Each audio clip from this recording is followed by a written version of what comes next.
Welcome to Surendra Study Solution. Today we are going to discuss about your class 12th Fundamentals of Human Geography Chapter 8 Transports and Communications. Transports and communication की जब हम बात करते हैं तो जब किसी थिंग्स को हम प्लेस ए से प्लेस बी तक जब ट्रांसफर करते हैं तो उसको बोलते हैं ट्रांसपोर्ट। ओके। और जब वहीं पर किसी व्यू और आइडियाज को वन प्लेस से अनदर प्लेस तक ट्रांसफर करते हैं तो उसको बोलते हैं कम्युनिकेशंस। जिससे मैं आपको पढ़ा रहा हूँ और आप तक मेरे जो आइडियाज हैं वो आप तक ट्रांसफर हो रहे हैं तो ये कम्युनिकेशंस का एक पार्ट है। अगर यहाँ से कोई वस्तु आप तक पहुंचा दी जाए तो उसको ट्रांसपोर्ट बोलेंगे। Clear point. तो ट्रांसपोर्ट मीन्स ऑफ ट्रांसपोर्ट पढ़ेंगे इसमें हम। तो मोड्स ऑफ ट्रांसपोर्ट की जब हम बात करते हैं तो सबसे पहले लैंड के थ्रू हम ट्रांसपोर्ट करेंगे तो लैंड के थ्रू होता है क्या, रोड्स होते हैं, सड़कें बनाई जाती हैं। फिर हाईवेज होते हैं जो बिजनेस पर्पज से बनाई जाती है। फिर रेलवेज होती है, तो ये डिस्कस करेंगे इस चैप्टर के अंदर। ठीक है। फिर वाटर, एयर, पाइपलाइंस के थ्रू जो मीन्स ऑफ ट्रांसपोर्ट होते हैं, मोड ऑफ ट्रांसपोर्ट, वो डिस्कस करने वाले हैं।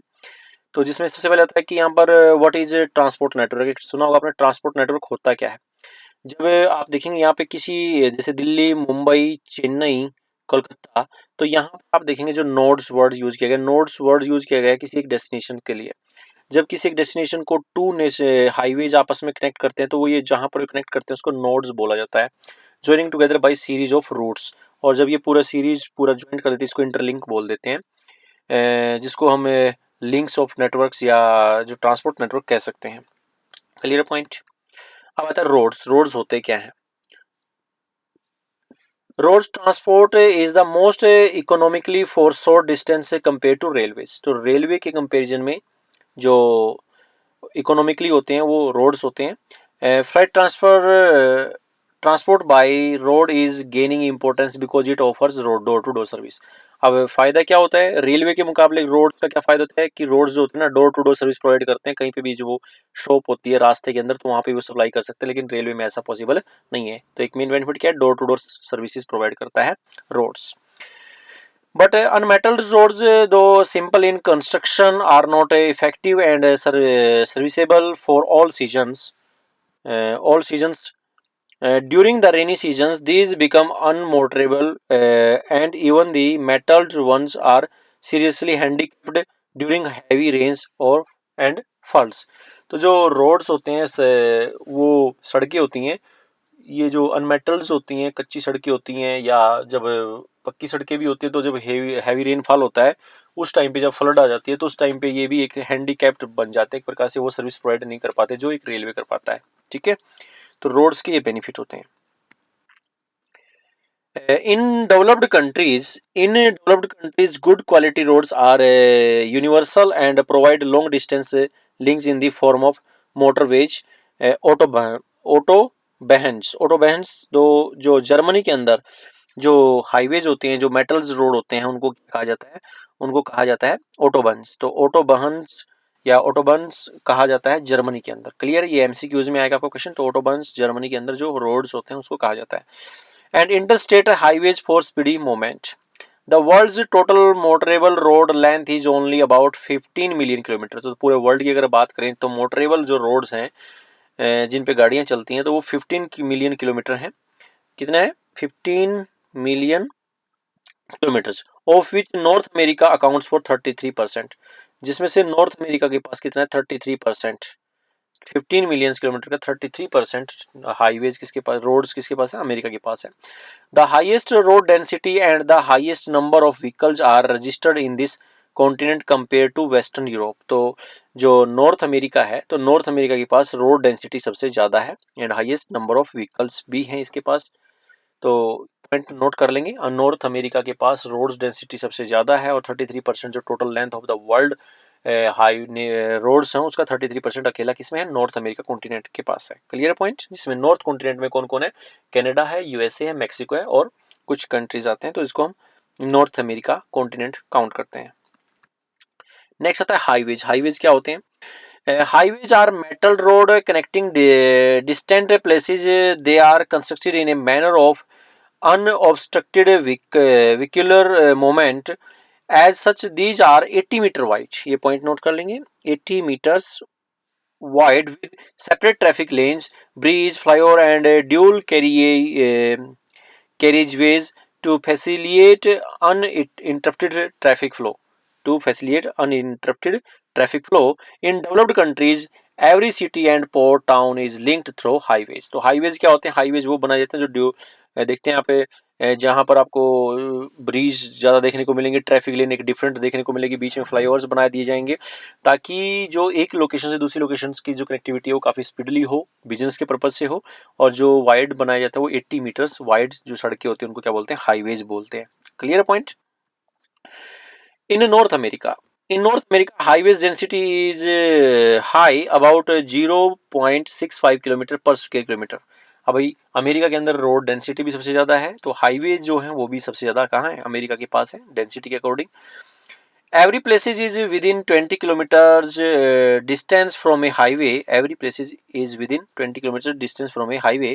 Cities located on the Pacific coast west or well connected with those of the Atlantic coast east. Likewise, the cities of Canada in the north are linked with those of Mexico in south. तो सबसे ज़्यादा जो highways हैं, highways की density जो आपको देखने को मिलेगी वो कनाडा और यूएसए के अंदर जो नॉर्थ अमेरिका में है उसी के पास सबसे ज़्यादा। यहाँ पर आप देखेंगे जो ग्रिड ऑफ नेशनल हाईवेज दिखाई दे रहे होंगे आपको काफ़ी सारे, तो ये है आपका हाईवेज भी सबसे ज़्यादा कहाँ है? नॉर्थ अमेरिका के पास है। पॉइंट है क्लियर? अब road density different different countries के अंदर, मतलब 1 किलोमीटर के एरिया में, 1 किलोमीटर एरिया में कितने किलोमीटर तक सड़कें बनाई गई हैं उसको बोलते हैं रोड डेंसिटी। तो जापान में जो है 100 किलोमीटर्स की अगर बात करें तो एवरी 100 किलोमीटर स्क्वेयर एरिया में, मतलब 100 किलोमीटर इधर, 100 इस एरिया के अंदर कितने किलोमीटर तक सड़कें पाई जाती है? तो जापान में पाई जाती हैं 327, यूके में पाई जाती है 162, फ्रांस में पाई जाती है 164, श्रीलंका में पाई जाती है 151, इंडिया में पाई जाती है 105। मतलब 100 किलोमीटर फोर साइड आप चलोगे, 100 किलोमीटर एरिया, उसके अंदर जो कितने किलोमीटर तक के हाईवेज पाए जाते हैं वो पाई जाती हैं, रोड डेंसिटी पाई जाती है 105 इंडिया के अंदर। स्पेन में 68 है और यूएसए में 67 है। Clear point? नेक्स्ट आता है ट्रांस कैनेडियन हाईवेज। तो हाईवेज की जब बात करते हैं ट्रांस कैनेडियंस, तो जो ट्रांस हाईवेज क्या होते हैं भाई? जब ट्रांस वर्ड यूज किया गया है तो कॉन्टिनेंट्स, जब किसी एक लोकेशन को ईस्ट पार्ट को वेस्ट पार्ट से कनेक्ट करते हैं किसी एक कॉन्टिनेंट को, तो उसको ट्रांस कॉन्टिनेंटल हाईवेज भी कहा जाता है। ठीक है, तो इसमें सबसे पहले नाम आता है ट्रांस कैनेडियन हाईवे। तो ट्रांस कैनेडियन हाईवे की जब हम बात करते हैं, trans Canadian highway, the trans Canadian highway links Vancouver in British Columbia west coast to saint Johnson city in Newfoundland east coast. तो ट्रांस कैनेडियन हाईवे जो Canada को कनेक्ट कर रहा है, तो कनाडा के ईस्टर्न पार्ट को western part से कनेक्ट कर रहा है, वो है ट्रांस कैनेडियन हाईवे। तो ट्रांस वर्ड यूज किया गया, तो कनाडा के ईस्ट पार्ट को वेस्ट से कनेक्ट करता है, इसलिए इसका नाम दे दिया गया the trans Canadian highway. Clear point? और ईस्ट में जो है सेंट जॉनसन एक छोटा सा लोकेशन है, न्यू फाउंडलैंड आइलैंड एक लोकेशन है जहाँ का एक जो न्यू फाउंडलैंड आइलैंड है कनाडा के ईस्टर्न पार्ट में है, पैसिफिक ओशियंस के अंदर, सॉरी अटलांटिक ओशन के अंदर। तो सेंट जॉनसन को कनेक्ट करता है किससे? वैंकूवर से। ये है ट्रांस कैनेडियन हाईवे। फिर इसी से यहाँ से एक हाईवे जो है अलास्का की तरफ, जो नॉर्थ अमेरिका का पार्ट है, यहाँ पर ये जो अमेरिका की बात करें यूएसए का, तो अलास्का यूएसए का ही पार्ट है, और नीचे फिर जो है यूएसए है। तो यहाँ से कनाडा से पार होते हुए से यूएसए में एंट्री लेनी पड़ती है।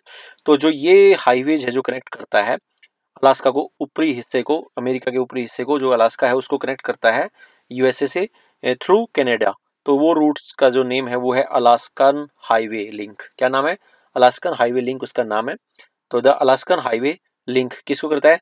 एडमंटन, जो एडमंटन लोकेशन है कनाडा के अंदर, एडमंटन लोकेशन है कनाडा के अंदर, और जो एनकरेज जो लोकेशन है अलास्का के अंदर, एनकरेज को, तो एनकरेज को जोड़ता है किससे?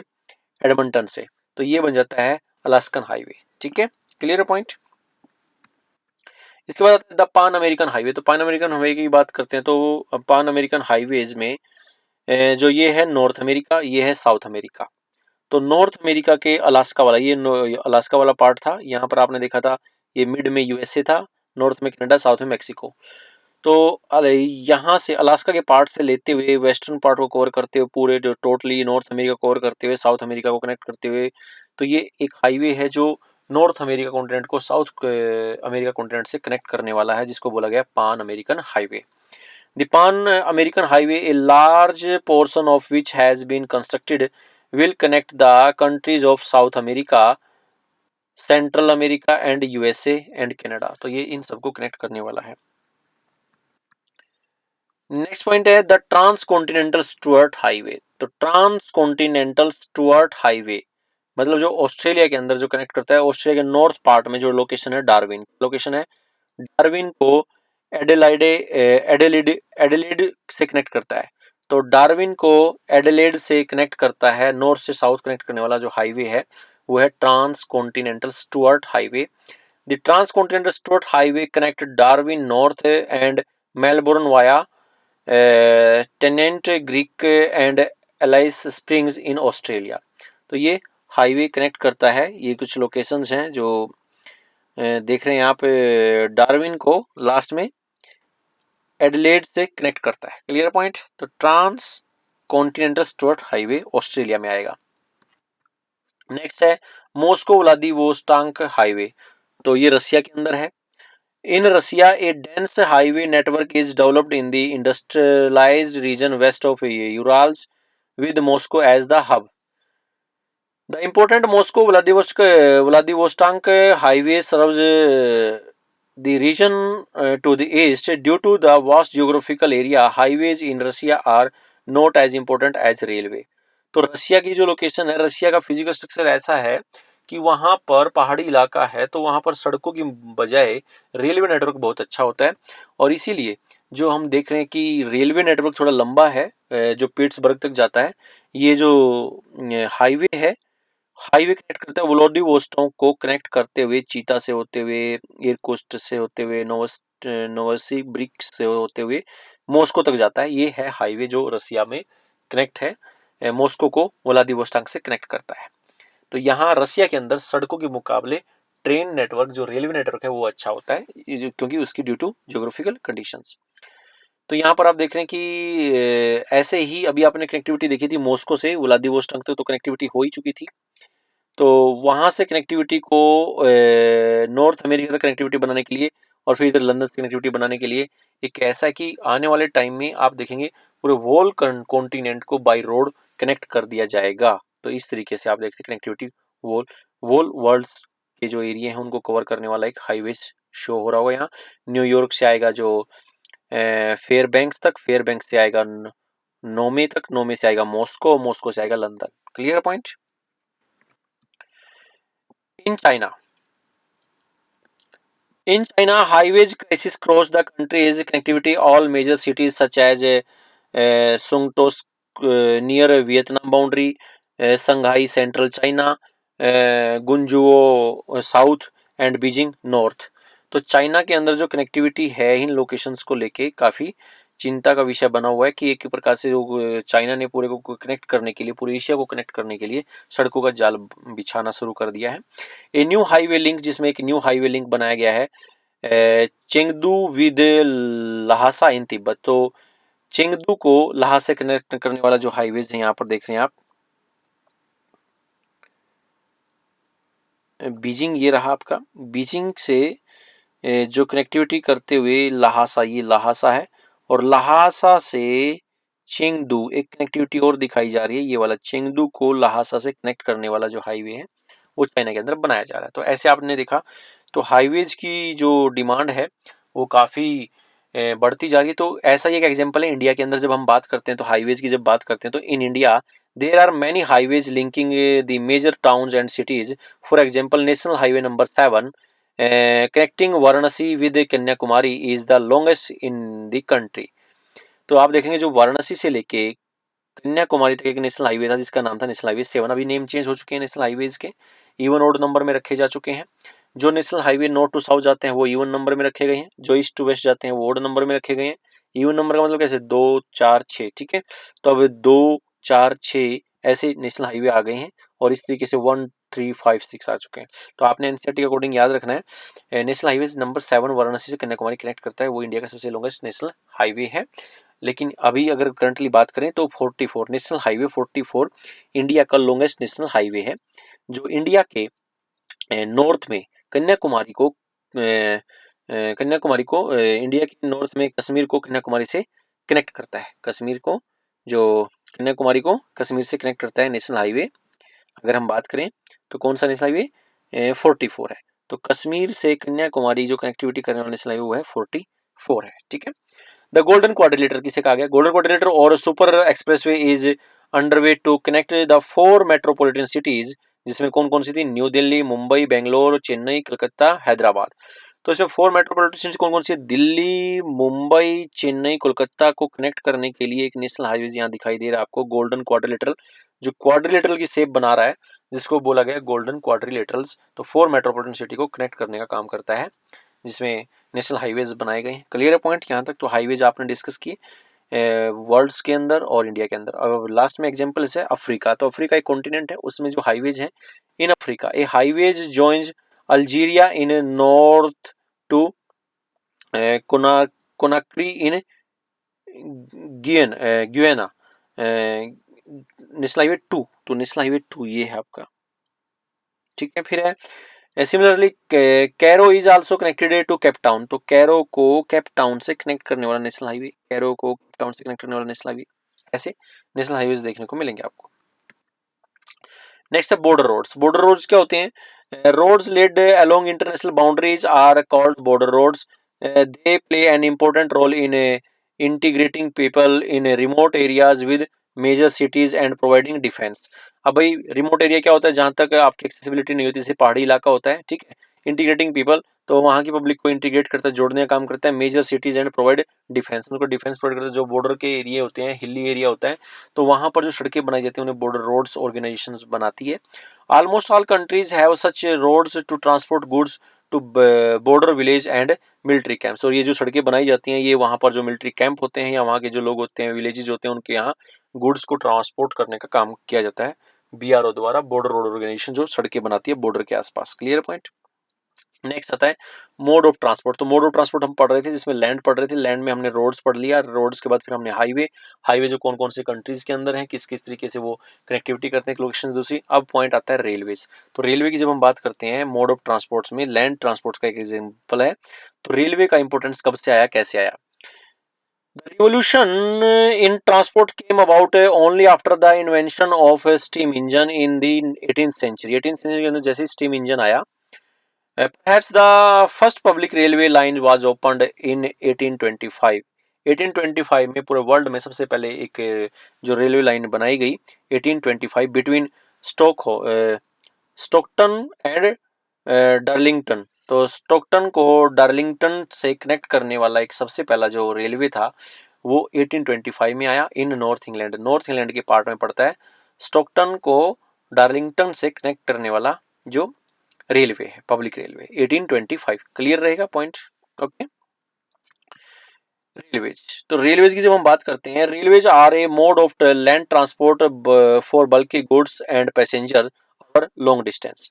तो शॉर्ट डिस्टेंस में कौन अच्छा था? रोड्स थे। जो डोर टू डोर सर्विस देता था कौन करता था? जो रोड ट्रांसपोर्ट था। रेलवे क्या है? जब बल्कि गुड्स होता है, काफी क्वांटिटी में गुड्स होती है, पैसेंजर होते हैं, उनको लॉन्ग डिस्टेंस तक आपको ट्रांसफर करना है, तो रेलवे सबसे बेस्ट होता है। The railway gauge vary in different countries and are roughly classified as। तो रेन गेज क्या होता है? जब ट्रेन की पटरी देखते हैं आप, उस पटरी के ऊपर ट्रेन चलती है, तो वो उस ट्रेन की जो 2 रेल्स होती हैं, उन रेल्स के बीच का जो डिस्टेंस होता है उसको बोलते हैं गेज में मेजर किया जाता है। तो जिसमें ब्रॉड गेज उसको बोलते हैं जब 2 रेल्स के बीच में डिस्टेंस क्या होता है? 1.5 मीटर का होता है। तो जब 2 रेलिंग होती है ये, उसके बीच में 1.5 का डिस्टेंस है, तो ब्रॉड गेज बोलेंगे। स्टैंडर्ड गेज क्या होगा? 1.44 मीटर होगा, तो उसको स्टैंडर्ड गेज बोलेंगे। मीटर गेज मतलब मीटर को मीटर से याद रख लेंगे। मीटर गेज का मतलब जो मीटर गेज है 1 मीटर का डिस्टेंस होगा दोनों के बीच में, जो स्मॉलर गेज कहा जाता है, ठीक है। तो ये वहां की रेलवे के ट्रैफिक पे डिपेंड करता है कि कितना, जैसे पहाड़ी इलाके में जो देखोगे तो आप नैरो गेज ट्रेन देखने को मिलेंगे आपको, या जब छोटे बच्चों की ट्रेन होती हैं तो आप देखोगे वहां पर नैरो गेज देखने को मिलेंगे, ठीक है। तो इस तरीके से रेलवेज के अकॉर्डिंग 3 टाइप्स के जो गेजेज होते हैं, जिसमें मीटर गेज, मीटर का एरिया होता है, 1.44 स्टैंडर्ड, और 1.5 से ऊपर जो है वो ब्रॉड गेज होता है। Clear point? Railways. The standard gauge is used in UK. The standard gauge जो है सबसे ज्यादा कहाँ यूज किया जाता है? यूके के अंदर। Commuter train are very popular in UK, USA, Japan and India. These carry millions of passengers daily to and fro in cities. There are about 13 lakh kilometer of railways open for traffic in the world. Europe has one of the most dense rail network in the world. तो यहाँ एक और point clear note कर लीजिएगा. Europe has one of the most dense railway network in the world. तो roads में density में, highways density में कौन था नंबर वन? North America. लेकिन रेलवे में सबसे ज्यादा कौन है? यूरोप है. स्टार्टिंग भी कहां से हुई थी रेलवे की? यहीं से हुई थी. There are about 4,40,000 km of railways, most of which is double or multiple tracked. Belgium has the highest density of 1 kilometer of railway for every 6.5 square kilometer area. Belgium has the highest density of 1 kilometer of railway for every 6.5 square kilometer area. तो सबसे ज्यादा जो अगर railway की density की बात करें 1 kilometre के एरिया में, सबसे ज्यादा रेलवे का नेटवर्क कहाँ है? वो है बेल्जियम कंट्री के अंदर. क्लियर है पॉइंट? तो बेल्जियम को नोट कर लेंगे. ये भी कहाँ है? यूरोपियन कॉन्टिनेंट के अंदर आता है. तो सबसे ज्यादा डेंसिटी यूरोपियन कॉन्टिनेंट में है, और सबसे ज्यादा कंट्री की बात करें तो बेल्जियम के अंदर सबसे ज्यादा आपको रेलवे डेंसिटी देखने को मिलेगा. क्लियर है? इन रसिया, railways account for about 90% of country's total transportation with a very dense network west of the Urals.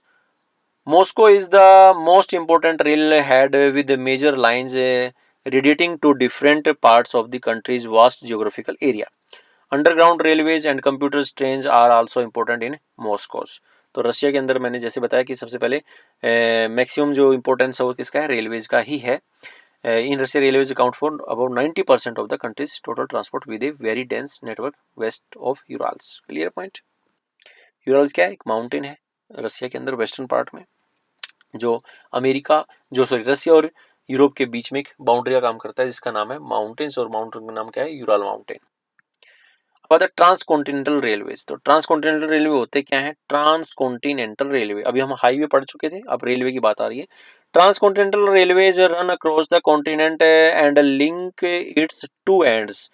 They were constructed for economic and political reason to facilitate long runs in different directions. The following are the most important of these. तो जो transcontinental railway होता है उसमें to locations को connect किया जाता है. Continent के ईस्टर्न पार्ट को वेस्टर्न से, या वेस्टर्न को ईस्टर्न से कनेक्ट करने जाता है, जिसको कहा जाता है ट्रांसकॉन्टिनेंटल रेलवेज. ये डिफरेंट टाइप्स के हैं. कौन कौन से इंपोर्टेंस जो ट्रांस हम पढ़ने वाले हैं, जो आपके एग्जाम में आने वाले हैं, एमसीक्यूज टाइप से भी आएंगे कि कौन सा ट्रांसकॉन्टिनेंटल हाईवे का कौन से कंट्री के अंदर आता है. तो यहाँ पर हम देखेंगे जो 5 टाइप्स के ट्रांसकॉन्टिनेंटल रेलवे होंगे, जिसमें सबसे पहले देखेंगे ट्रांस साइबेरियन रेलवेज. तो ट्रांस साइबेरिया, फिर आता है ट्रांस कैनेडियन रेलवे, उसके बाद यूनियन एंड पैसिफिक रेलवे, उसके बाद आता है ऑस्ट्रेलियन एंड ट्रांसकॉन्टिनेंटल रेलवे, और बाद में आता है ओरिएंट एक्सप्रेस. तो ये सारे के सारे रेलवे नेटवर्क से जुड़े हुए हैं, जिसको ट्रांसकॉन्टिनेंटल रेलवे कहा गया है, जो एक कॉन्टिनेंट को जोड़ता होगा. तो सबसे पहले आता है ट्रांस साइबेरियन रेलवे. जो ट्रांस साइबेरियन रेलवे है वो रसिया के अंदर है. This is trans Siberian railway, major rail route of Russia, runs from Saint Petersburg in the west to Vladivostok on the Pacific coast in the east, passing through Moscow, Ufa, Novosibirsk, Irkutsk, Chita, Khabarovsk. तो ये location से connect करते हुए जो जाता है. It is most important route in Asia and the longest 9,332 km double tracked and electrified transcontinental railways in the world, जिसकी length 9,332 kilometre है. वर्ल्ड का सबसे लॉन्गेस्ट रेलवे बताया गया है. It has helped in opening up its Asian region to West European markets. It has helped in opening up its Asian region to West European markets. तो Asian country जितने भी हैं उनको वेस्टर्न कंट्री से connectivity का भी काम करता है ट्रांस साइबेरियन रेलवे. तो यहाँ पर देखें कौन कौन सी लोकेशन अभी आपने नेम रिकॉल की थी कि यहाँ ईस्टर्न पार्ट में व्लादिवोस्टॉक है. व्लादिवोस्टॉक के बाद ये कनेक्ट करते हुए वेस्टर्न में आता है. जो हाईवेज था वो तो मॉस्को तक ही आ रहा था. नेशनल हाईवे की जो अगर हम बात करें तो ट्रांस हाईवेज साइबेरिया की बात करें तो मॉस्को को पिट्सबर्ग से, व्लादिवोस्टॉक से कनेक्ट कर रहा था. लेकिन रेलवे उससे आगे तक जा रहा है, पिट्सबर्ग तक जा रहा है. तो मैंने बताया था रसिया के अंदर मैक्सिमम जो है सुटेबल है वो रेलवे नेटवर्क है, ना कि हाईवे नेटवर्क. कंप्लीट है. It runs across the Ural Mountains, Ob and Yenisei River. Chita is an important agro center and Irskund a fur center. तो जो चीता है, ये चीता की लोकेशन है, ये एक एग्रो सेंटर है. ठीक है. और जो इरकुटस्क जो है एक फर सेंटर है. इरकुटस्क कहाँ है?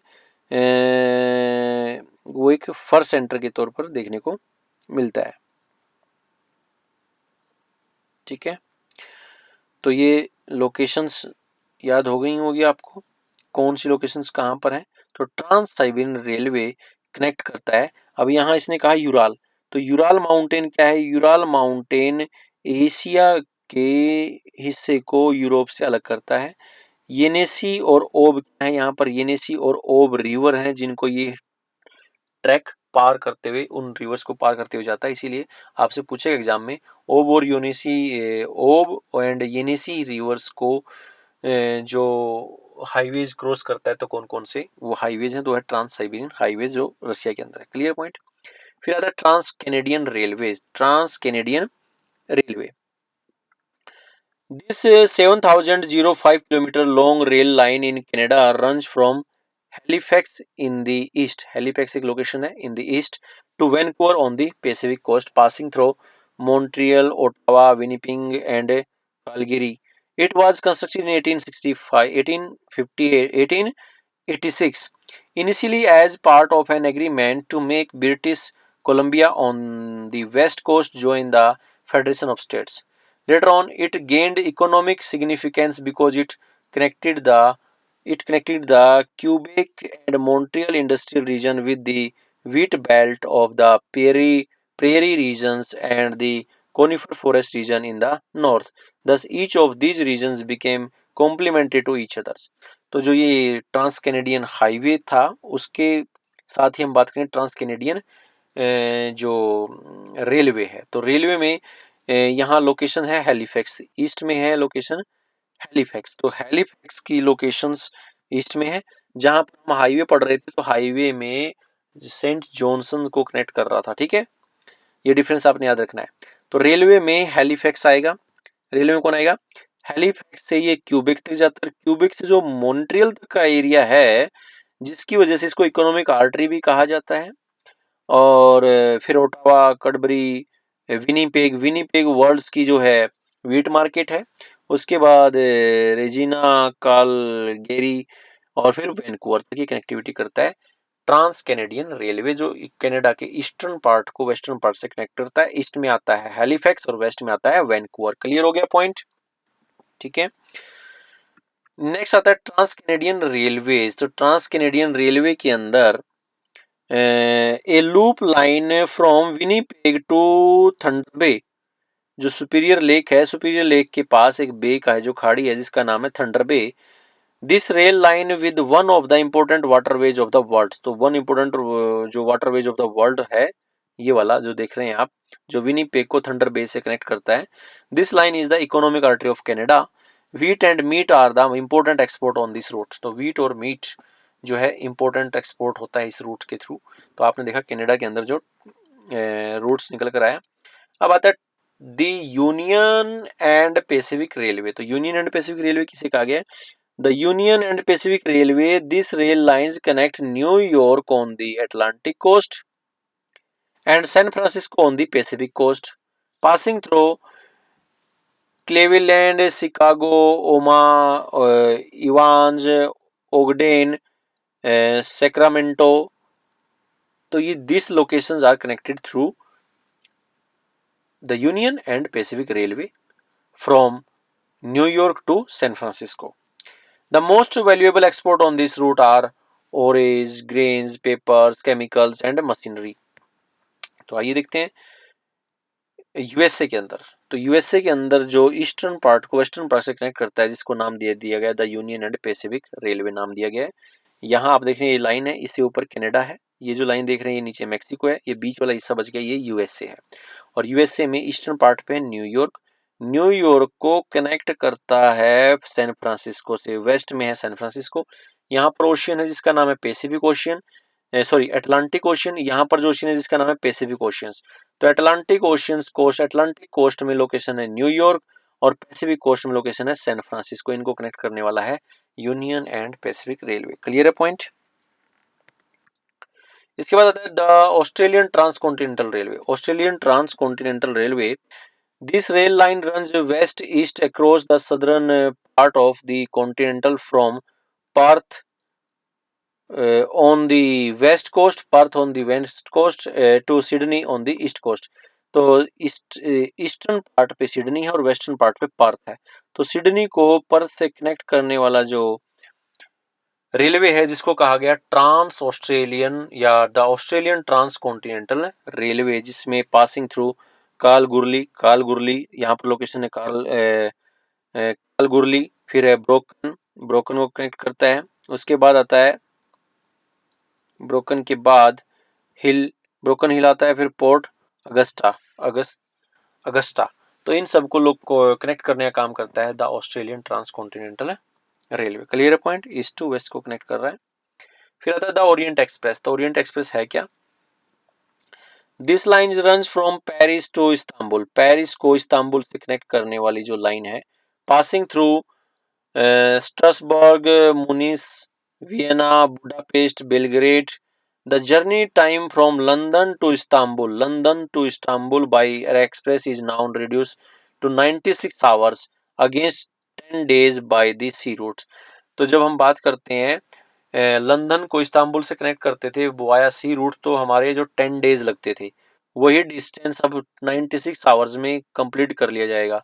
The chief export of this rail route are cheese, bacon, oat, wine, fruits and machinery. तो ये कनेक्ट करने का काम करते हैं जो ओरिएंट एक्सप्रेस है। तो ओरिएंट एक्सप्रेस में आप देखेंगे यहाँ पर है पेरिस यूरोपियन कंट्री, और ईस्टर्न कंट्री जो एशियन कंट्री में आता है इस्तांबुल। तो इस्तांबुल को पेरिस से कनेक्ट करने वाला जो हाईवे जिसको कहा गया जो ओरिएंट एक्सप्रेस। क्लियर है पॉइंट, जिसमें बेलग्रेड यहाँ लोकेशंस आ गई, फिर बेलग्रेड्स के बाद जो यहाँ पे है सोफिया, मिलान, ठीक है, और लास्ट में पेरिस। क्लियर है पॉइंट। नेक्स्ट आता है ट्रांस एशियाटिक रेलवे। तो ट्रांस एशियाटिक रेलवे, एशियाटिक का मतलब एशिया के अंदर। There is a proposal to build a trans Asiatic railway linking Istanbul with Bangkok via Iran, Pakistan, India, Bangladesh and Myanmar.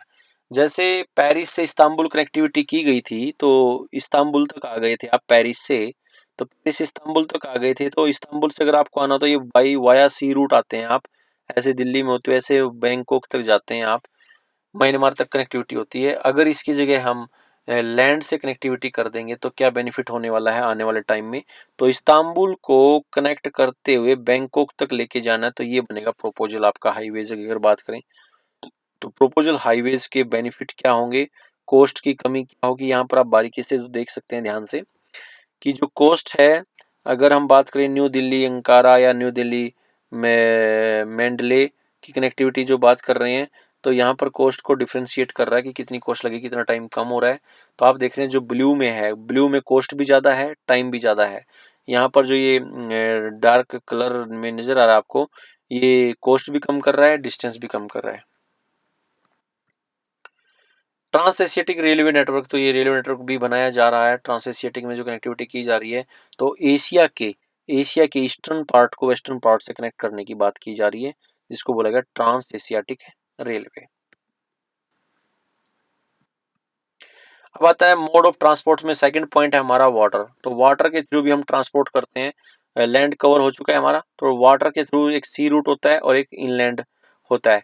C root किस रास्ते से हम सामान बेचने जा रहे हैं, कौन से कंट्री को जा रहे हैं। दूसरा है इनलैंड वाटरवेज। तो इनलैंड वाटरवेज किसी कंट्रीज के अंदर जो रिवर्स है नेविगेबल, तो वहां से वहां तक किसी गुड्स को पहुंचाना। तो सी रूट्स की जब हम बात करते हैं, sea routes, the oceans offer a smooth highways traversable in all directions with no maintenance cost. Oceans offer a smooth highways traversable in all directions with no maintenance cost. It transformation into a routeway by sea-going vessels is an important development in human adaptations to the physical environment. Compared to land and air, ocean transport is a cheaper means of haulage. Haulage का मतलब क्या होता है? Carrying of load of bulky material over long distance from one continent to another. तो one continent से another को जब हम कोई प्रोडक्ट पहुंचाते हैं, तो वो सबसे ज़्यादा बल्की क्वांटिटी में होलेज जो होता है वो कैरी कर सकता है एक लोकेशन से दूसरी, वो होता है सी रूट ही हम सी के थ्रू पहुंचा सकते हैं। Modern passenger linear ships and cargo ships are equipped with radar, wireless, and other navigable aids. Uh, the development of refrigerated chambers for perishable goods, tankers, and specialized ships has also improved cargo transports. The use of containers has made cargo handling at the world's major ports easier. अब इसी में आता है सबसे पहले जो sea routes की अगर बात करें तो एक कॉन्टिनेंट को दूसरे कॉन्टिनेंट से कनेक्टिविटी वाया सी रूट जब हम देखते हैं, this links north eastern USA and north western Europe, the two industrial development region of the world.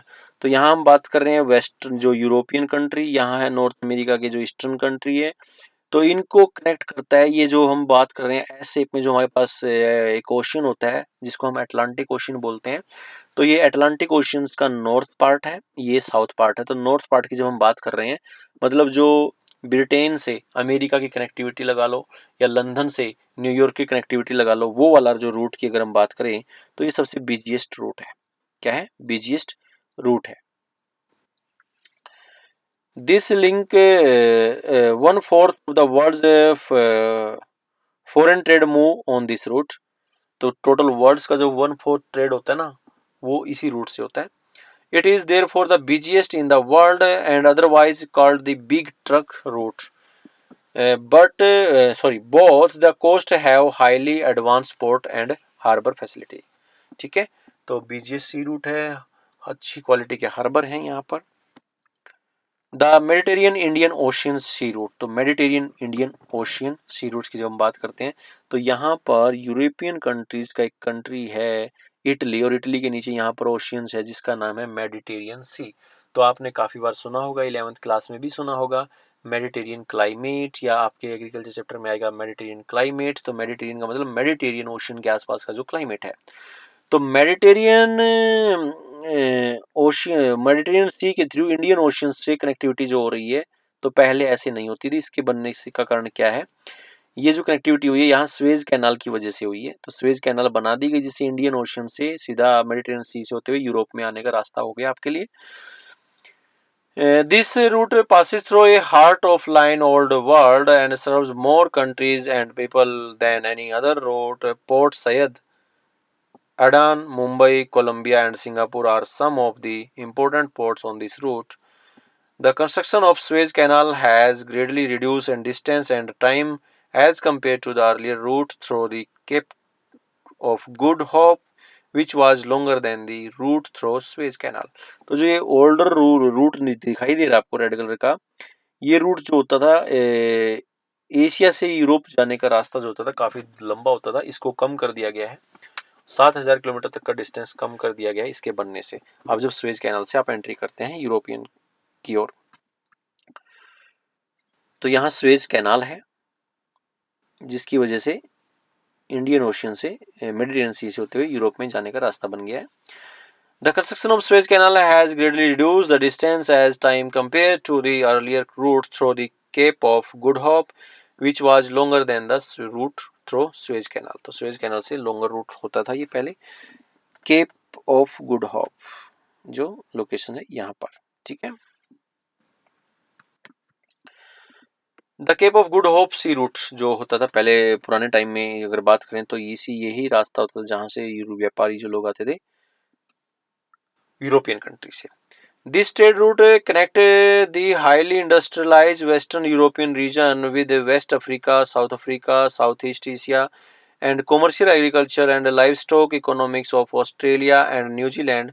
The volume of trade and traffic between both East and West Africa is on the increase due to the development of the rich natural resources such as gold, diamonds, copper, tin, groundnut oil, palm, coffee and fruits। तो ये काफ़ी volume trade होता था इसी root से, जिसको बोला गया जाता था the Cape of Good Hope sea route. यहाँ पर ये जो लोकेशन है, ठीक है। The southern Atlantic sea route, southern Atlantic ocean जो सी रूट्स की बात करें, this sea route is another important one across the Atlantic ocean which connects western Europe and western Africa, African countries with Brazil, Argentina, and Uruguay in the South America. This traffic is far less on this route because of the limited development and population in the South America and Africa. Only southeastern Brazil and Plata estuary and parts of South Africa have large-scale industry. There is also little traffic on this route between Rio de Janeiro and Cape Town because both South America and Africa have similar product and resources. तो आप बात कर रहे थे जैसे north America के जो north Atlantic oceans की बात करें तो काफ़ी बिजिएस्ट रूट होता था, लेकिन ये साउथ अटलांटिक जो सी रूट है ये तो इतना ज़्यादा बिजिएस्ट नहीं है, क्योंकि यहाँ पर जो अफ्रीका में केप टाउन है और जो साउथ अमेरिका में ब्राज़ील की जो लोकेशंस है, तो यहाँ के जो रूट्स आपस में जो जहाज आ रहे हैं जा रहे हैं, तो यहाँ दोनों लोकेशंस पे सिमिलर प्रोडक्ट होते हैं, सब उनके खुद के इंडिजिनियस प्रोडक्ट हैं, तो उनको वहाँ से वो सामान मंगाने की जरूरत नहीं होती, जो सामान वहीं मिल जाता है। इसीलिए यहाँ से जो रूट से ट्रांसपोर्टेशन इतना ज़्यादा देखने को नहीं मिलता है। फर्दिनंद मैगलन जो थे beginning a historic journey to circumnavigate the globe. तो जो फर्दिनंद मैगलन नाम के जो व्यक्ति थे जिन्होंने सबसे पहले सर्कमनेविगेट किया था, पूरी पृथ्वी का एक चक्कर लगा के बताया था कि जो जिस लोकेशन से मैं चला उसी लोकेशन में मैं वापस आ गया। तो यहाँ पर ये इनका रूट था जिस रूट से वो गए थे। तो यहाँ से उनका जाना जो ब्लू कलर में जो दिखा रहा है मैगलन का फर्स्ट वॉयेज अराउंड द वर्ल्ड, तो जैसे वो यहाँ से गए और किस तरीके से फिर वो वापस आए। यहाँ से जब वो गए तो यहाँ पर स्टेट ऑफ मैगलन नाम दिया गया है, और ये इस तरीके से वो कंट्री से जाते हुए यहाँ से फिर वो निकल कर आते हैं और दोबारा से फिर इस तरीके से कनेक्टिविटी होती है। Clear point? कौन थे? Ferdinand Magellan.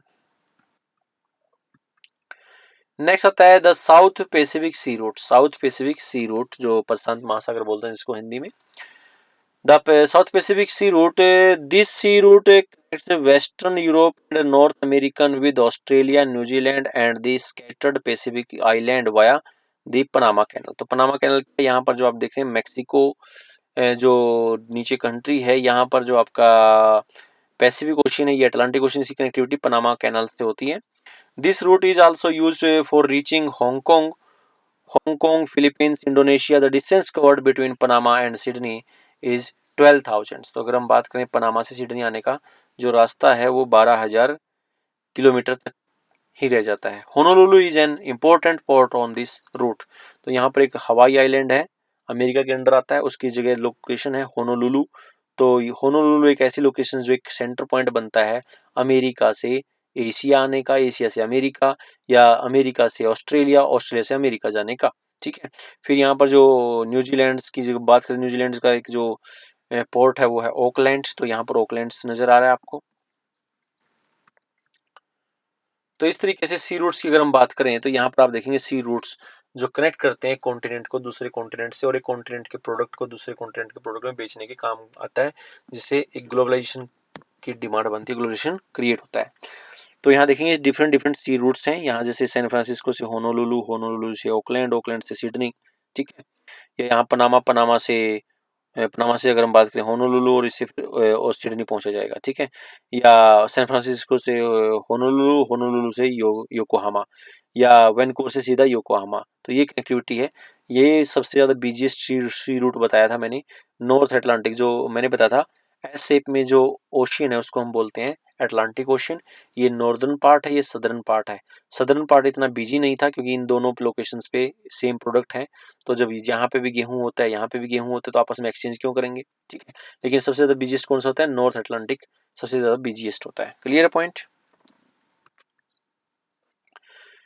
फिर आता है कोस्टल शिपिंग। तो कोस्टल शिपिंग की जब हम बात करते हैं coastal shipping, it is obvious that water transport is a cheaper mode.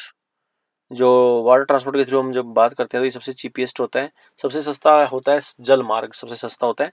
While ocean के route connect different countries, coastal shipping is an convenient mode of transportation with long coastal lines, for example USA, China and India से Scandinavian states in Europe are the most suitable place for coastal shipping, connecting one member's coast with the others. If a properly developed coastal shipping can reduce the congestion on the land routes, तो congestion on the land routes को कम करता है, कौन करता है? Coastal shipping होती है, जो तटीय मार्ग से, समुद्री मार्ग से हम सामान पहुंचाते हैं। शिपिंग कैनल्स क्या होती हैं? Shipping canals, the Suez and the Panama canal are two vital man-made navigation canal waterways which serve as gateway of commerce for both and eastern and western worlds। तो जब हम बात करते हैं यहाँ पर कैनल जो बनाई गई है आर्टिफिशियल तरीके से, नहर जो कट करके ताकि उसमें से समुद्री जहाज जा सके, उसमें सबसे पहले नाम आता है स्वेज का, नंबर 2 कहता है पनामा का। ठीक है, तो देखते हैं स्वेज कैनल है कहाँ पर। तो ये आपका 2 मार्क्स 3 मार्क्स में सीधा ओनली स्वेज कैनल पे डिस्कस करने का पॉइंट भी आ सकता है। तो Suez canal,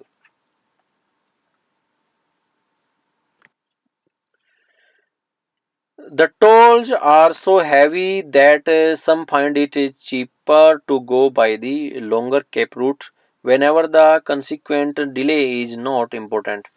A railway follows the canal to Suez and from Ismailia, uh, there is a branch line to Cairo. A navigable freshwater canal from the Nile also joins the Suez Canal in Ismailia to supply fresh water to port Said and Suez.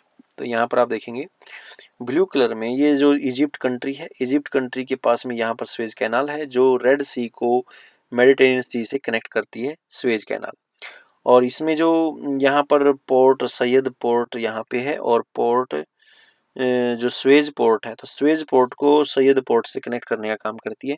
और इसी के similar आपको एक railway network भी दिखाई देगा, तो ये रेलवे नेटवर्क भी है और यहाँ पर एक फ्रेश कैनल भी नजर दिखाई देगी आपको।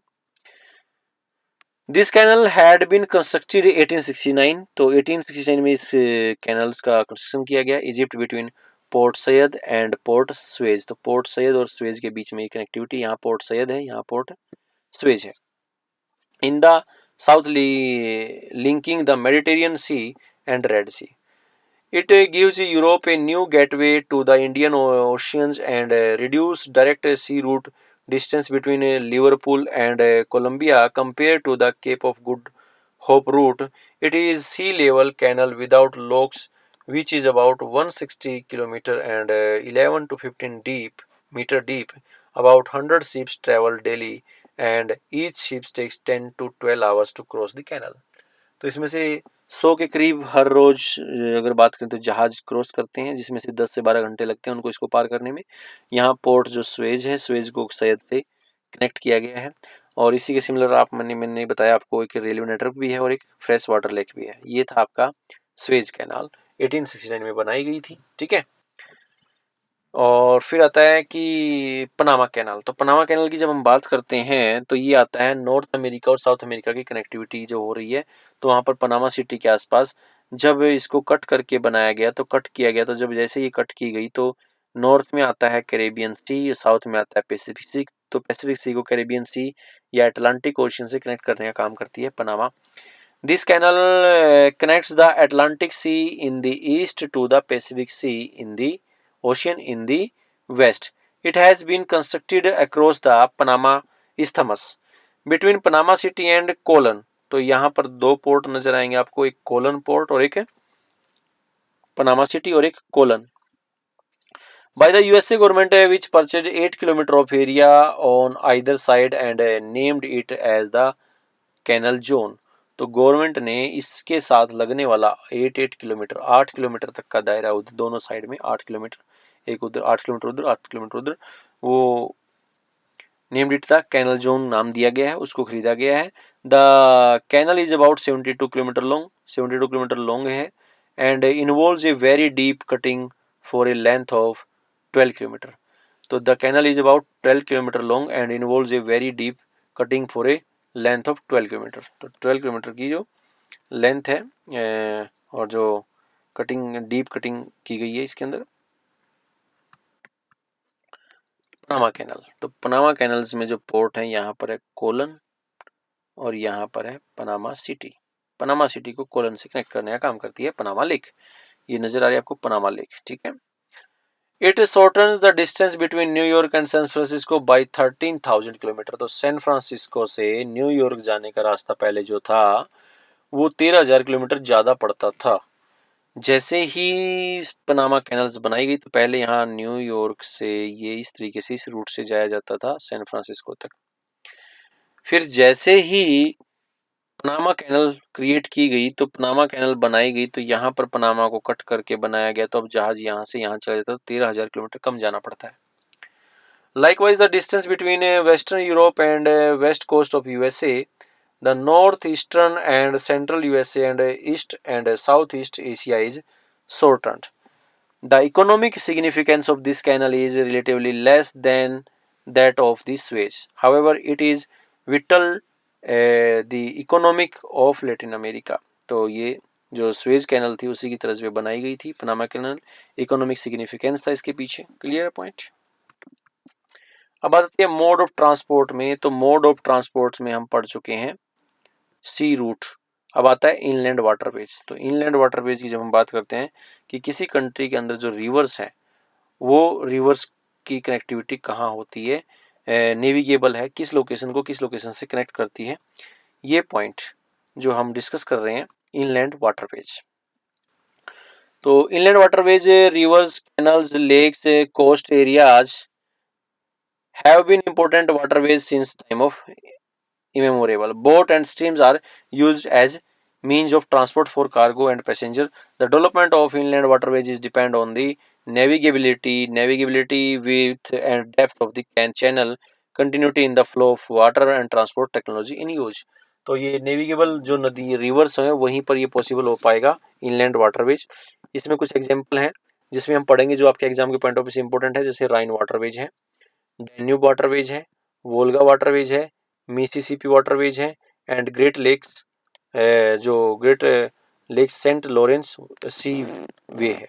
ठीक है, तो ये वाटरवेज या सी वेज जो हमने देखने हैं, तो इसमें से पहले वाले जो 3 टाइप्स के वो यूरोपियन कॉन्टिनेंट में आते हैं, यूरोप कॉन्टिनेंट के अंदर आते हैं ये 3 टाइप्स के जो वाटरवे हैं, और जो ये 2 टाइप्स के ये अमेरिका के अंदर आते हैं। तो आइए देखते हैं इसमें राइन वाटरवेज। तो राइन वाटरवेज की जब हम बात करते हैं, the Rhine flow through Germany and Netherlands. तो जर्मनी और नीदरलैंड के बीच में जो कनेक्टिविटी कर रहा है तो उसको वो है राइन रिवर्स की connectivity, Rhine waterways. It is navigable for 700 kilometre from Rotterdam. Rotterdam को ये it is mouth in the Netherlands and to Basel in Switzerland. Ocean going vessels can reach up to Coligny. The Ruhr River joins the Rhine from east. It flows through a rich coal field and the whole basin has become a prosperous manufacturing area. तो भाई जो राइन river है, राइन river के आसपास एक कोयला reason है, जो कोयले को भी उसी शिप्स में रख के ट्रांसपोर्ट किया जाता है, इसलिए इसे कोयल रिवर भी कहा जाता है। और जो कनेक्टिविटी है राइन वाटरवेज की, वो जो आप बात कर रहे हैं, तो राइन की कनेक्टिविटी नेविगेबल जो है वो है बेसल से लेके इसमें एस्ट्रमडम तक है, एस्ट्रमडम तक। Clear point.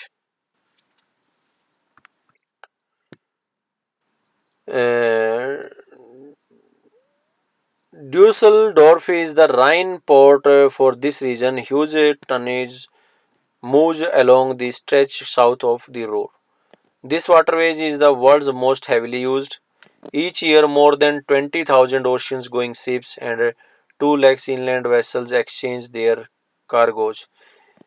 It connects the industrial area of Switzerland, Germany, France, Belgium, and the Netherlands with the North Atlantic sea routes. It connects the industrial area of Switzerland, Germany, France, Belgium, and Netherlands with the North Atlantic sea routes. तो ये connectivity करते हैं राइन reverse. फिर आता है Danube waterways. तो Danube ये भी यूरोपियन कंट्री के अंदर आता है, डेन्यूब रिवर में है। This important inland waterways serves Eastern Europe. The Danube River rises in the Black Forest and flows eastwards through many countries. It navigable up to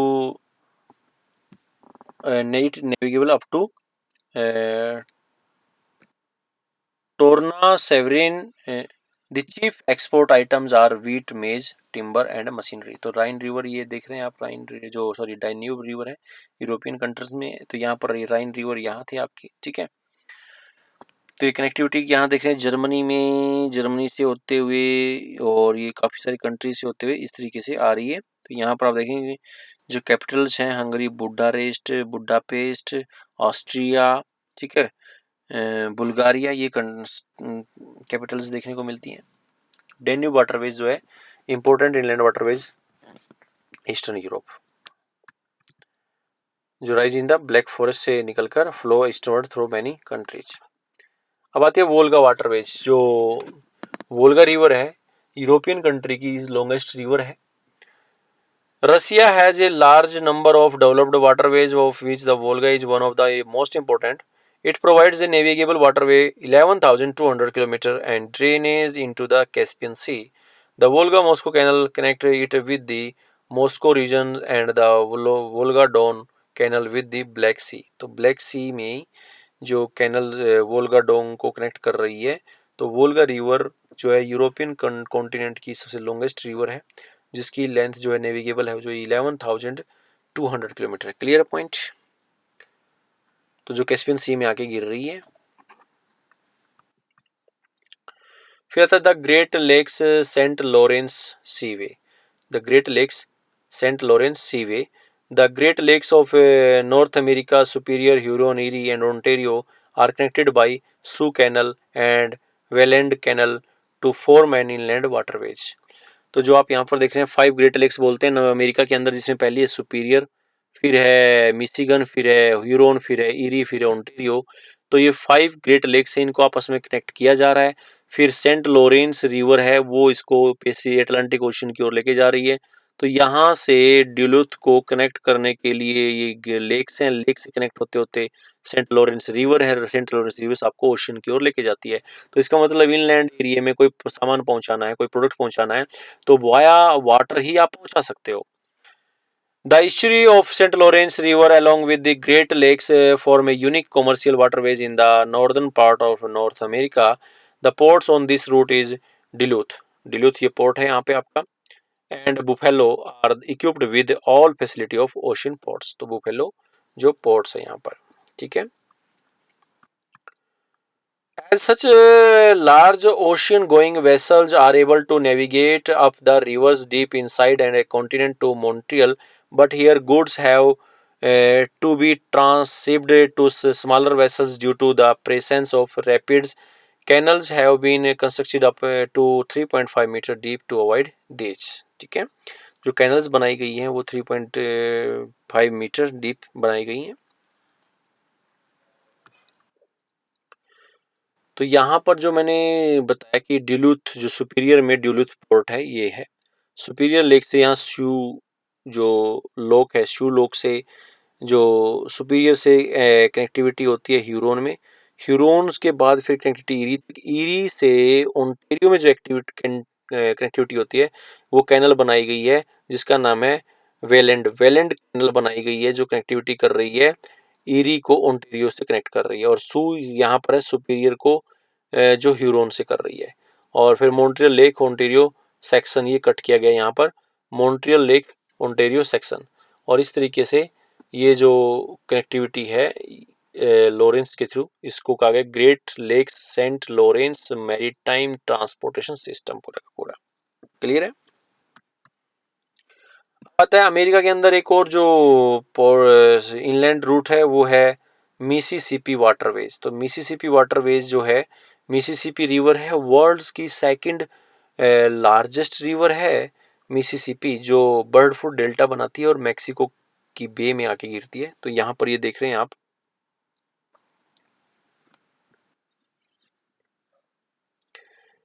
जो नेविगेबल वाटरवेज है, तो यहाँ से लेके नेविगेबल, अगर किसी प्रोडक्ट को पहुंचाना तो कोई प्रोडक्ट यहाँ तक पहुंचाया जा सकता है, यहाँ तक ये नेविगेबल है। ठीक है, तो यहाँ तक अभी देखो, या तो यहाँ पर सी पोर्ट पे आता, सामान को उतारता, ट्रेनों में बाई रोड बाई रेलवे आप पहुंचाते, यहाँ तक तो ये क्या हो गया है, नेविगेबल है। The Mississippi Ohio waterways connect the interior part of USA with the Gulf of Mexico in the south.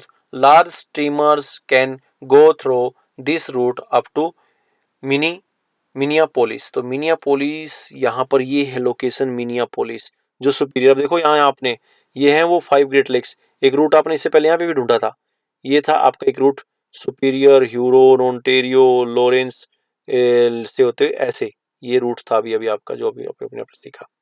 तो यहाँ तक भी प्रोडक्ट पहुंच गया वाया वाटर, और यहाँ तक भी जो मिनियापोलिस है, मिनियापोलिस तक भी पहुंच गया। तो ये देखो कितना अंदर तक, और ये देखो यहाँ तक कनेक्टिविटी होगी तो जो बीच में स्पॉटेड है वहां पर भी सामान जो है पहुंचाया जा सकता है।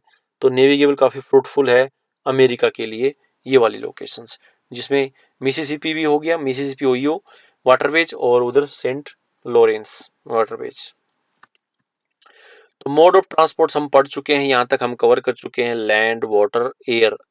अभी पॉइंट आया है तो एयर का पॉइंट जो हम है, एयर और पाइपलाइंस हम नेक्स्ट वीडियो के अंदर कंप्लीट कर लेंगे। अभी वीडियो की लेंथ काफ़ी ज़्यादा हो चुकी है।